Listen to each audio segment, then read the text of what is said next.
हे बघा, पाऊस पडणं हा काही तुमच्या माझ्या हातात नाहीये, पण उद्या अशा प्रकारचा पाऊस पडल्यानंतर ज्याला गेट्स ओपन होतात, ती गेट्स ओपन झाल्यानंतर लोकांना याचा त्रास होणार नाही, या प्रकारचं कोणतं प्लॅनिंग आपल्याला करता येईल? आज जर समजा मुख्यमंत्री उपमुख्यमंत्री दोन आहेत, एक तर पुण्याचेच आहेत, बरोबर ना?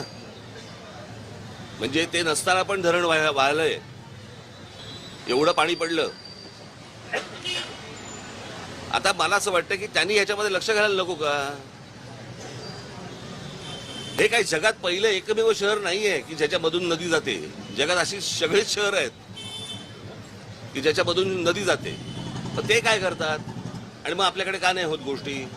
पुण्यातील पूरस्थितीवरून मनसेचे अध्यक्ष राज ठाकरे यांनी उपमुख्यमंत्री अजित पवार यांना खोचक टोला लगावला आहे. राज्याचे एक उपमुख्यमंत्री पुण्याचे ते त्या ठिकाणी नसतानाही धरणातून पाणी वाहिलंय असं राज ठाकरे यांनी म्हटलं आहे.